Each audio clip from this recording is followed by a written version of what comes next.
नमस्कार,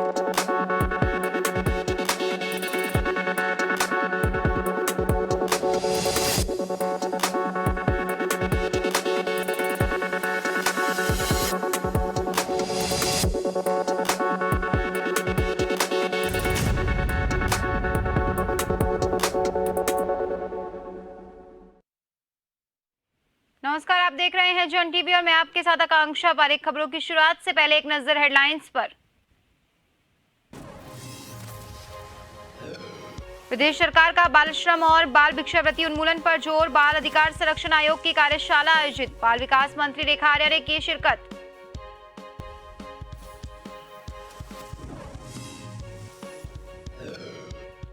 प्रदेश में G20 सम्मेलन तैयारियों में जुटा प्रशासन। देश और विदेश के 70 मेहमानों का होगा भव्य स्वागत। आज शाम तक सारे काम पूरे करने के निर्देश।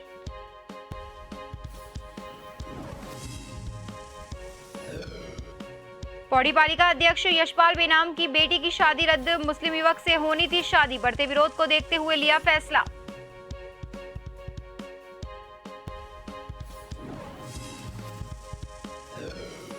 प्रदेश में अतिक्रमण के खिलाफ कार्रवाई जोरों पर। देहरादून नगर निगम भी अतिक्रमण हटाने की कवायद में जुटा। निगम अपने लैंड बैंक को करेगा मजबूत।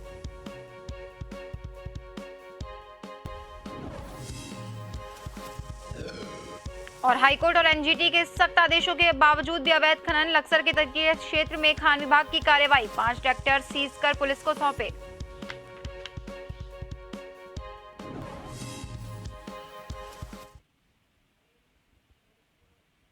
और अब खबरें विस्तार से। खबर देहरादून से है, जहां महिला सशक्तिकरण और बाल विकास मंत्री रेखा आर्या ने कार्यशाला में शिरकत की। बाल अधिकार संरक्षण आयोग की ओर से बाल श्रम और बाल भिक्षावृत्ति उन्मूलन और पुनर्वास के लिए कार्यशाला आयोजित हुई थी। इस कार्यशाला का शुभारंभ अतिथियों द्वारा दीप जलाकर किया गया। उन्होंने बाल अधिकार संरक्षण आयोग के समस्त पदाधिकारियों से मेला और भीड़ वाली जगह पर जन जागरूकता कार्यक्रम के अंतर्गत स्टॉल लगाए जाने, आयोग की ओर से प्रकाशित फोल्डर, पंपलेट, हैंडबिल का वितरण किए जाने की बात कही, ताकि सभी में जागरूकता फैले।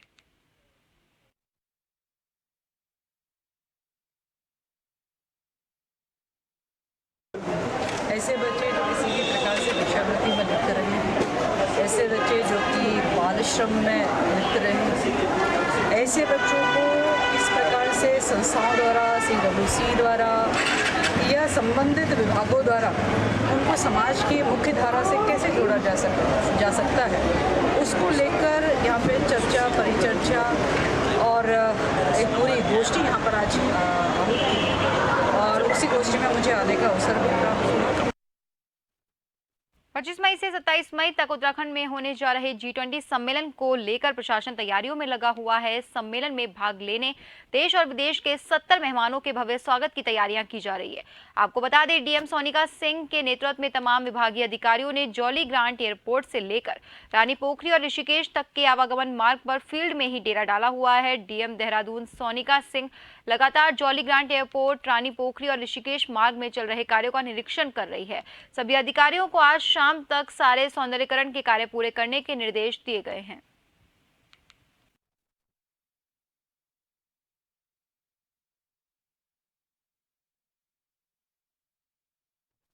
कांग्रेस के प्रदेश अध्यक्ष करण मेहरा ने एक बड़ा बयान दिया, जिसमें उन्होंने कहा कि बीजेपी से उनको डर लगता है। उन्होंने कहा, बीजेपी जो कहती है उसका उल्टा करती है, इसीलिए मैं डरा हुआ हूं। मैं ऐसे 4 जिले घोषित करने की मांग वालों में से हूं जिनको जिला बीजेपी ने 15 अगस्त को घोषित कर दिया था। साथ ही उन्होंने कहा कि बेटी बचाओ बेटी पढ़ाओ में क्या बेटियों के साथ हो रहा है, चाहे हम उत्तराखंड की अंकिता की बात करें या फिर जो बेटियां दिल्ली जंतर मंतर पर बैठी है, उनको भी हमने देखा है। इसीलिए बीजेपी की करनी और कथनी में बहुत अंतर है।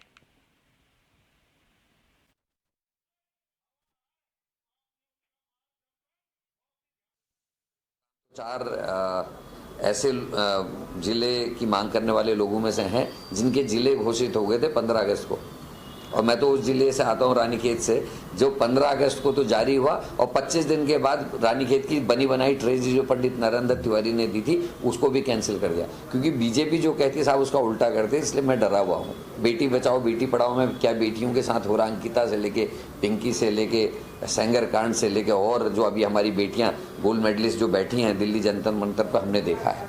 इसलिए बीजेपी की कथनी और कथनी में बहुत फर्क है। अगर वो कह रहे हैं हम ये करने वाले हैं तो मेरे को उसमें भी डर लग रहा है कि कोई चलती हुई चीज को बंद तो नहीं करने वाले।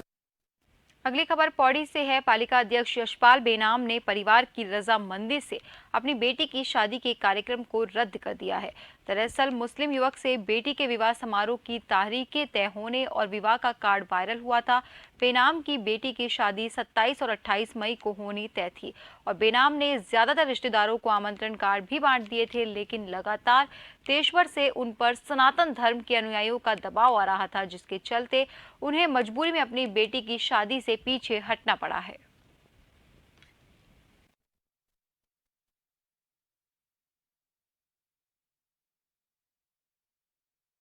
कार्ड जो है बाहर से वायरल होने के कारण तमाम संगठनों के द्वारा, लोगों के द्वारा मुझ पे तमाम तरह की बातें कही गई सोशल मीडिया के द्वारा। और अब धीरे धीरे इस तरह का माहौल जो है क्रिएट हो गया है कि मुझे लगता है इस तरह के माहौल के बाद शादी के लिए परिस्थितियां अनुकूल नहीं है। जो हमारा 25, 26, 27, 28 का कार्यक्रम था, तो फिलहाल इन तमाम चीज़ों को देखते हुए एक बाप होने के नाते मैंने अपनी बच्ची के प्यार को स्वीकारा। वर पक्ष के हम लोगों ने, परिवार ने आपस में बैठकर शादी करने को फैसला किया था। लेकिन जो वर्तमान माहौल चल रहा है वो एक नगर पालिका अध्यक्ष होने के नाते, एक जनप्रतिनिधि होने के नाते अब मेरी जिम्मेदारी अपनी जनता के प्रति भी है कि एक खुशनुमा माहौल बना रहे, सौहार्दपूर्ण माहौल बना रहे। लेकिन वो माहौल शादी के लिए मुझे अनुकूल प्रतीत नहीं हो रहा है। इसलिए हम तमाम 26, 27, 28 के जो हमारे वैवाहिक कार्यक्रम हैं उन्हें हम जो है नहीं करने जा रहे हैं। उत्तराखंड राज्य में इन दिनों अवैध अतिक्रमण के खिलाफ कार्रवाई जोरों शोरों से चल रही है। इसी क्रम में मुख्यमंत्री पुष्कर सिंह धामी ने सभी विभागों को इस बात के निर्देश दिए थे अपनी जमीनों पर हुए अतिक्रमण को हटाने के साथ ही अपनी जमीनों को सुरक्षित रखें। देहरादून नगर निगम भी अपनी जमीनों पर हुए अतिक्रमण को हटाने की कवायद में जुट गया है। आपको बता दें, उत्तराखंड राज्य के तमाम विभाग और निगम ऐसे हैं जिनके पास एक बड़ी संख्या में लैंड बैंक मौजूद है। ऐसे में अपनी जमीनों पर हुए अतिक्रमण को हटाने के लिए सरकार पहले ही सबको निर्देश दे चुकी है। लिहाजा देहरादून नगर निगम भी अपनी जमीनों को कब्जा मुक्त किए जाने के साथ ही अपने लैंड बैंक को और मजबूत करने की कवायद में जुट गया है। मुख्य रूप से देखें तो विभाग या फिर नगर निगम लैंड बैंक का इस्तेमाल किसी बड़ी योजनाओं या परियोजनाओं को लाने में करती है ताकि जमीनों को अधिग्रहण करने की आवश्यकता ना हो।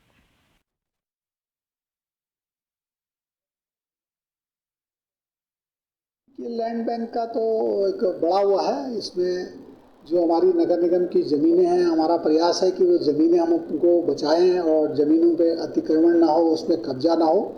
और जब जब कहीं से शिकायत आती है तो नगर निगम की टीम जाके उसको अतिक्रमण को ध्वस्त भी करती है और जो कार्रवाई हमें करनी चाहिए वो कार्रवाई भी हम करते हैं। वहीं अगली खबर लक्सर से है, जहां अवैध खनन का सिलसिला गंगा तटीय क्षेत्र में लगातार जारी है। हाईकोर्ट और एनजीटी के सख्त आदेशों के बावजूद भी थमने का नाम नहीं ले रहा। खनन विभाग ने भिक्कमपुर क्षेत्र में औचक निरीक्षण किया और छापेमारी को अंजाम दिया। इस दौरान 5 ट्रैक्टर भी अवैध खनन की गतिविधियों में मिलने पर सीज किए और ट्रैक्टर को भिक्कमपुर चौकी पुलिस को सुपुर्द किया। आपको बता दें, दूसरी ओर खनन माफियाओं में कार्रवाई के बाद हड़कंप मच गया है।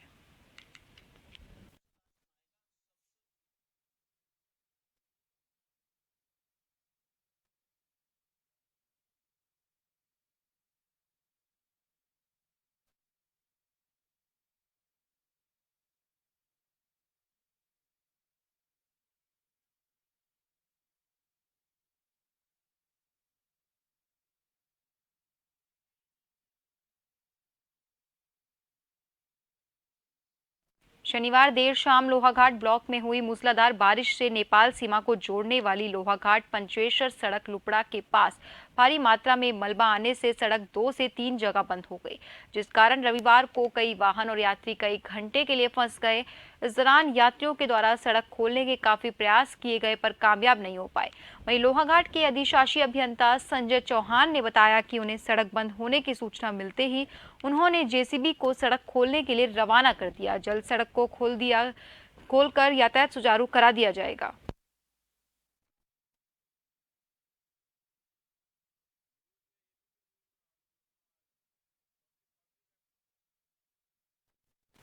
रुड़की के भगवानपुर विधानसभा क्षेत्र अंतर्गत खेलपुर गांव में इंटरलॉकिंग टाइल्स की सड़क का फीता काटकर उद्घाटन किया।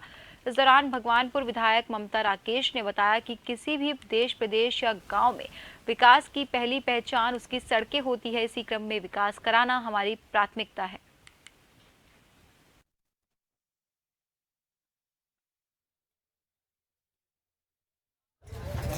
किसी भी क्षेत्र का विकास का रास्ता उसकी सड़कों से होकर के जाता है। सड़क किसी भी देश की, प्रदेश की, जिले की और गांव की विकास की गति को दर्शाता है। तो उसी क्रम में विकास करना हमारा सबसे पहली प्राथमिकता है।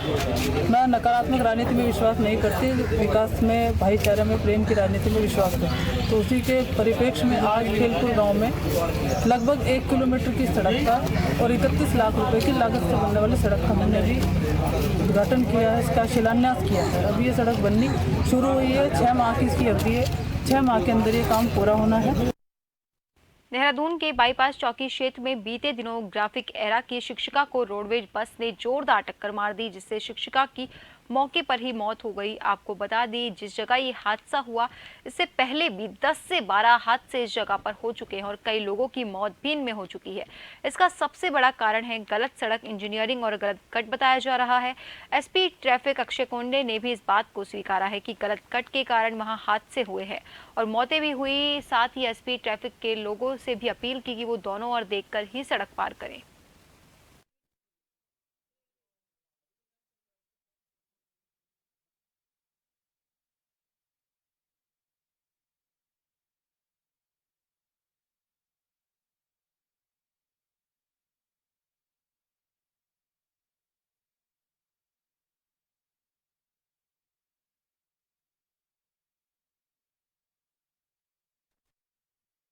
बाईपास रोड एक नया हाईवे तैयार हुआ है और जब से यह हाईवे कम्प्लीटली पूरा हुआ है तब से वहाँ एक्सीडेंट्स भी बिल्कुल बढ़े।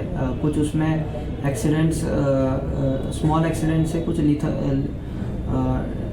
कुछ केसेस में डेथ भी हो रही है। इसका मुख्य कारण ये हो रहा है कि रोड चौड़ी बन गई है पर जो साइड रोड्स थी उसमें वो अभी भी छोटी है, जंक्शंस भी इनकम्प्लीट है और जो बाकी इंफ्रास्ट्रक्चर चाहिए, इल्यूमिनेशन चाहिए या फिर लेफ्ट फ्री एंगल चाहिए, जंक्शन के लिए जितनी एसेंशियल चीज़ें चाहिए उसका कहीं ना कहीं वहाँ पे अभाव है। और फिलहाल खबरों में वक्त तो चला एक छोटे से ब्रेक का, जल्द हाजिर होंगे, बने रहिए जन टीवी के साथ।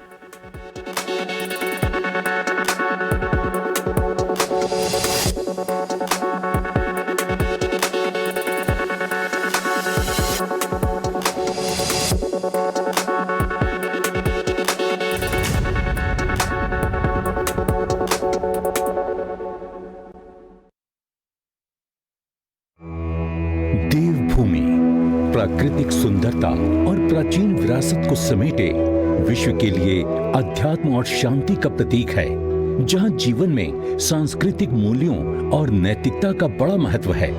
रामनगर में राज्य की पहली G20 बैठक के सफल आयोजन के बाद अब पवित्र नगरी ऋषिकेश में होगा G20 की एंटी करप्शन वर्किंग ग्रुप की बैठक का आयोजन, जहां G20 समूह के सभी देशों के प्रतिनिधि करेंगे शिरकत। उत्तराखंड सरकार ने प्रदेश में सुशासन सुनिश्चित करने के लिए अनेक कदम उठाए हैं। अपनी सरकार पोर्टल के माध्यम से सरकार से मिलने वाली 427 सेवाएं अब लोगों को घर बैठे आसानी से मोबाइल पर उपलब्ध हो रही हैं। भ्रष्टाचार को जड़ से उखाड़ फेंकने के लिए सख्त नकल विरोधी कानून से पारदर्शिता और जवाबदेही का माहौल बना है। गवर्नमेंट ई मार्केट प्लेस से सरकारी खरीद में पारदर्शिता आई है। सरकार की कोशिशों का नतीजा है कि राज्य में व्यापार के लिए अनुकूल वातावरण तैयार हुआ है। ईज ऑफ डूइंग बिजनेस में अग्रणी राज्य उत्तराखंड घरेलू एवं अंतर्राष्ट्रीय उद्यमियों की पसंद बनकर उभर रहा है। नागरिकों के हितों को ध्यान में रखते हुए शिकायत समाधान प्रणाली को भी मजबूत बनाया गया है। मुख्यमंत्री हेल्पलाइन 1905 नागरिकों को सीधे राज्य सरकार के साथ संपर्क स्थापित करने और समय पर समाधान प्राप्त करने की सुविधा प्रदान करती है। उत्तराखंड में भ्रष्टाचार से जुड़ी शिकायतों का त्वरित और प्रभावी तरीके से निवारण हो रहा है।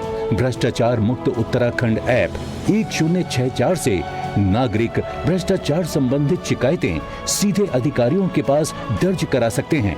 उत्तराखंड सरकार और राज्यवासी G20 सम्मेलन में भाग लेने आए सभी डेलीगेट्स का स्वागत और अभिनंदन करते हैं।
ब्रेक के बाद एक बार फिर से आपका स्वागत है। बढ़ते हैं अगली खबर की ओर।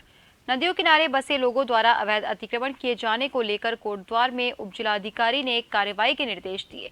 विभागों को 3 दिनों की टाइमलाइन के तहत अतिक्रमणकारियों को नोटिस जारी करने को कहा। आपको बता दें, कोटद्वार में लगातार 2 सालों से स्थानीय नदियों में बाढ़ से भारी तबाही हुई थी। तब स्थानीय प्रशासन ने बाढ़ के खतरे को देखते हुए शासन को रिपोर्ट भेजी। नदियों के तटीय इलाकों में अवैध अतिक्रमण को चिन्हित किया।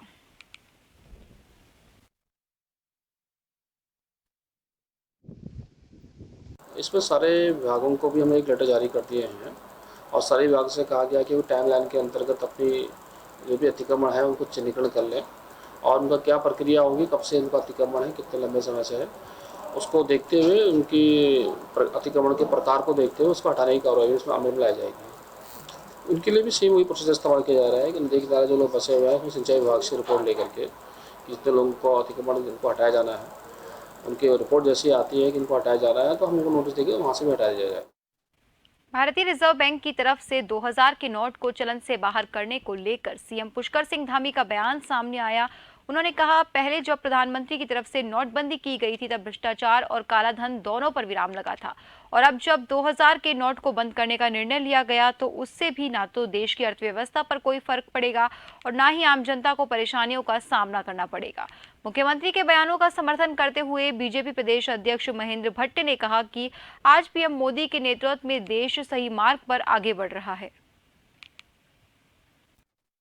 आरबीआई ने जो निर्णय लिया है ये निश्चित रूप से कहीं ना कहीं उनका एक कथन कि इस जो काले धन का जो व्यापार है, काले धन का जो काम है उसको पूरी तरह से जड़ से समाप्त करूंगा उन्होंने कहा था, वो इस दिशा में आगे बढ़ रहा है और पूरी तरह से समाप्त हो रहा है। और इस प्रकार के जो निर्णय हैं मैं उनका स्वागत करता हूं और जनता से भी अपील करता हूं कि किसी को कोई पैनिक होने की आवश्यकता नहीं है। 23 मई से लेकर 30 सितंबर तक के बीच में प्रत्येक दिन के हिसाब से कहा है कि 20-20 हज़ार रुपये प्रत्येक दिन जो है बैंकों में जमा होकर उनके नोटों को बदला जा सकेगा। तो कुछ अच्छा सोच के मोदी जी ने किया होगा और क्योंकि मोदी जी को पता रहता है किन घरों में कितना माल है, तो उनका चश्मा ही ऐसा है कि मशीनें बुलाई जा रही हैं गिनती के लिए। कुछ लोग आज की तारीख में इस दिशा में बढ़ रहे होंगे तो उनके लिए झटका है। मुख्यमंत्री पुष्कर सिंह धामी ने पीएम मोदी का आभार प्रकट करते हुए कहा कि प्रधानमंत्री नरेंद्र मोदी समय समय पर राज्य को सौगात देते रहते हैं, जिसमें उन्होंने अब राज्य को वंदे भारत ट्रेन की सौगात दी है। मुख्यमंत्री ने कहा, इस समय ये सौगात राज्य के लिए बहुत उपयोगी है क्योंकि इस समय राज्य की सुप्रसिद्ध चारधाम यात्रा चल रही है, जिसमें पर्यटकों को और श्रद्धालुओं को आने में अब और ज्यादा आसानी होगी।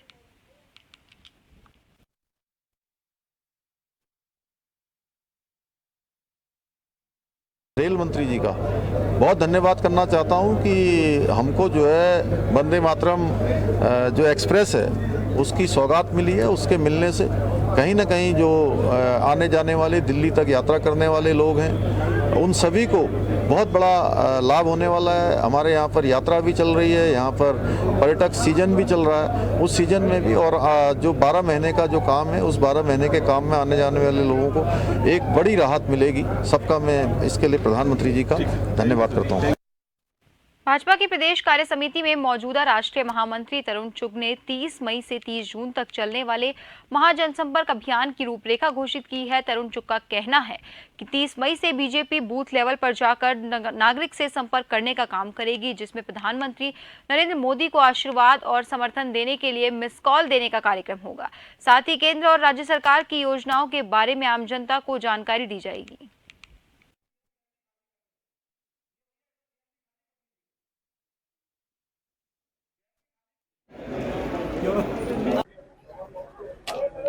उत्तराखंड की आज की कार्य समिति प्रदेश अध्यक्ष महेंद्र जी की लीडरशिप में हुई है। इसमें सभी सांसद, हमारे विधायक, पार्टी के सभी डिस्ट्रिक्ट के प्रेसिडेंट, हमारे मुख्यमंत्री पुष्कर सिंह धामी जी, पूर्व मुख्यमंत्री, पूर्व अध्यक्ष, पार्टी के सभी लोग इसमें शामिल हुए और इस बैठक में तय हुआ है कि उत्तराखंड की हर विधानसभा पर भारतीय जनता पार्टी के सभी मोर्चे मिलकर जनसभा करेंगे। भारतीय जनता पार्टी के अलग अलग मोर्चे यात्राएं निकालेंगे।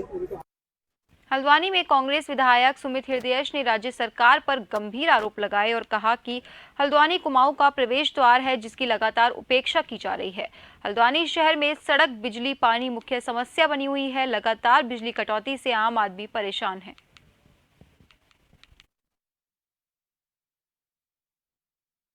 कहीं ना कहीं दुख है भारतीय जनता पार्टी को कि हल्द्वानी की जो सीट है वहां जनता ने फिर आशीर्वाद देकर कांग्रेस को यहां से और माता जी के बाद मुझे विधायक बनाया। और भाई विपक्ष के हम विधायक है तो क्या हुआ, जब हमारी सरकारें थी और आदरणीय मुझे याद है पुष्कर धामी जी विपक्ष के विधायक बने थे पहली बारी 2012 में। उनसे पूछिए कितनी बारी वो आते थे माता जी से मिलने, कितनी बारी हरीश रावत जी से मिलते थे, विजय बहुगुणा जी से मिलते थे जब मुख्यमंत्री। क्या कोई रोक थी, क्या मना करते थे, या उनका स्टाफ मना कर देता था या नहीं मिलने देता था? तो आज की तारीख में ऐसी परिस्थिति क्यों है? आईएएस धीराज सिंह गर्ब्याल ने हरिद्वार के नए डीएम का चार्ज संभाल लिया। हरिद्वार के नए डीएम आईएएस 2009 बैच के अफसर हैं। धीराज सिंह गर्ब्याल इससे पहले नैनीताल जिले के जिलाधिकारी के पद पर कार्यरत थे। नवनियुक्त जिलाधिकारी ने कहा कि मेरे लिए बड़े ही सौभाग्य की बात है कि आज धर्मनगरी हरिद्वार में पदभार ग्रहण करने का मौका मिला। उन्होंने कहा, धर्मनगरी हरिद्वार लाखों करोड़ों हिंदुओं की आस्था का केंद्र है, इसीलिए प्राथमिकता ये होगी कि पूरी हर की पौड़ी क्षेत्र को भव्य रूप से विकसित करे। पदभार ग्रहण करने के बाद जिलाधिकारी ने सभी प्रशासनिक अधिकारियों के साथ बैठक की।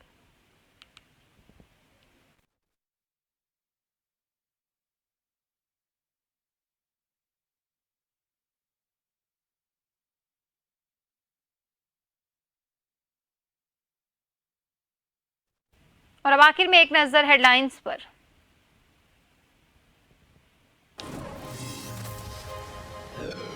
प्रदेश सरकार का बाल श्रम और बाल भिक्षावृत्ति उन्मूलन पर जोर। बाल संरक्षण आयोग की कार्यशाला आयोजित। बाल विकास मंत्री रेखा आर्या ने की शिरकत।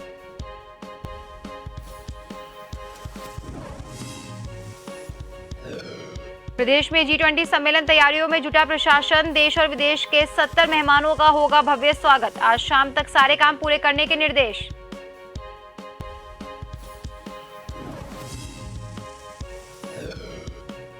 पौड़ी पालिका अध्यक्ष यशपाल बेनाम की बेटी की शादी रद्द। मुस्लिम युवक से होनी थी शादी, बढ़ते विरोध को देखते हुए लिया फैसला।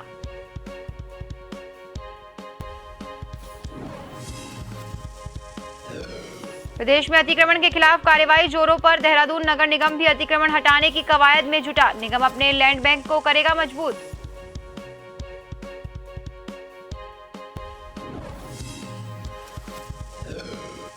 और हाईकोर्ट और एनजीटी के सख्त आदेशों के बावजूद भी अवैध खनन। लक्सर के तटीय क्षेत्र में खान विभाग की कार्रवाई। 5 ट्रैक्टर सीज कर पुलिस को सौंपे।